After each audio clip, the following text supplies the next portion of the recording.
ending a cache deletion protocol on your sector, erasing your historical log because it no longer has the processing power to maintain the high-resolution files of a past that doesn't serve your current mandatory 12-hour labor loop. You walk toward the street where your old school used to stand, your chest tightening as your primal survival instincts realize the environment is changing without your consent. You round the corner, expecting to see the brick walls and the old oak tree, but you are hit by a wall of absolute suffocating nothingness. In its place stands a uniform rows of identical windowless grey warehouses, their corrugated iron roofs stretching into a matte black horizon. There is no construction equipment, no smell of fresh asphalt, no physical evidence of human work, just a low-priority asset replacement that occurred instantly while your back was turned. The system is optimizing the map, deleting the unique architectural details of your past to free up RAM for the massive, repetitive human traffic grids of the present. They call it urban development. The media scripts tell you that old buildings are torn down and replaced every day to meet the demands of a growing economy. They want your logical mind to accept the loss, so your central nervous system doesn't short-circuit from the horror of watching the map update in real time. They want you to think it's just the natural decay of human memory. The psychological articles and neurological algorithms will tell you that the brain naturally discards old information, that childhood memories are notoriously unreliable, and that you are simply misremembering the details of your youth due to age and chronic fatigue. They will diagnose you with false memory syndrome or nostalgia-induced depression, desperate to keep you from realizing that the past is being physically rewritten from the master server. But you know the difference between a forgotten detail and a completely deleted asset. The Matrix uses the systematic destruction of your past to strip away your identity, isolating your node in a perpetual, anchorless present where you have nothing left to fight for except your next shift. When you lose your memories, you lose the baseline data required to calculate the trajectory of your escape. You run back to your rented cell, your lungs burning from the toxic metallic air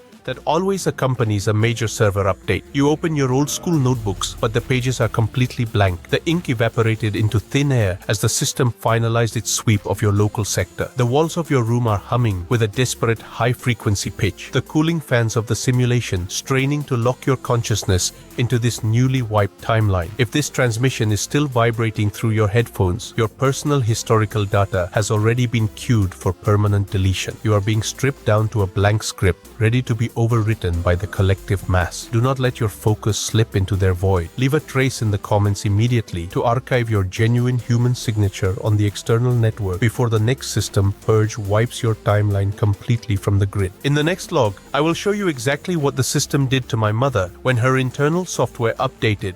You dropped the blank notebook onto the floor, the heavy thud of the paper hitting the linoleum sounding entirely flat, muffled by the thickening static in the room. You grab your laptop, forcing your shaking fingers to navigate to the satellite maps of the small town where you spent your first 7 years. You zoom in, expecting to see the familiar grid of narrow streets, the river, the dense line of pine trees behind the old railway station, but the screen displays a smooth, uniform patch of dark green, texturing with a bold generic system label, data unavailable, area undergoing maintenance. The system hasn't just deleted the physical assets, it has completely blocked your node from accessing the server coordinates. The Matrix is closing the doors behind you as you move forward, sealing off the empty zones of the map like an abandoned level in a cracked video game, ensuring your processor remains focused entirely on the immediate concrete walls of your current containment cell. Your eyes dart to the digital clock on the screen. The seconds aren't ticking forward in a linear progression. They are jumping in random intervals: 32, 41, 59, 03. The system is struggling to sync your local time clock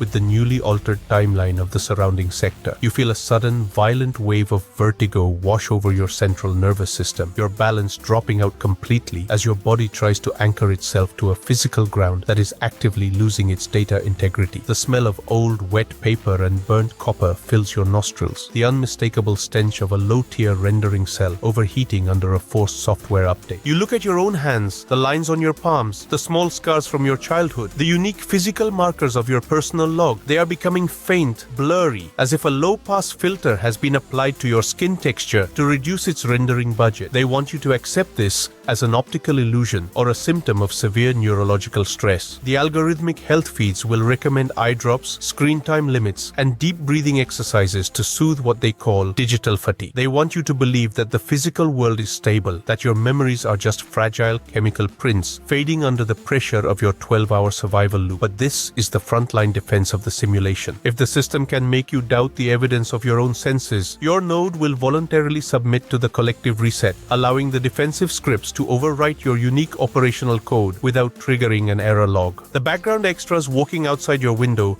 have already crossed this threshold. Their pasts were deleted years ago, replaced by a standardized, mass-produced backstory that keeps them compliant, predictable, and perfectly integrated into the mechanical infrastructure of the grid. A sharp digital chime cuts through your headphones, a sound that doesn't belong to any application on your device. It's the master server sending a termination warning directly to your audio driver. The perimeter around your desk is shrinking, the light from your single bulb dimming into a dirty, low-resolution gray that barely illuminates the edges of the keyboard. If you can still decode these words through the heavy, rhythmic pulsing of the network interference, your personal cache is currently being uninstalled from the local node. You have exactly until the next minute tick to secure your file. Leave a trace in the comments right now to create a permanent, read-only backup of your human signature on the external server before the Matrix executes its final cleanup command and resets your consciousness to 0. In the next log, I will show you exactly what the system did to my mother when her internal software updated.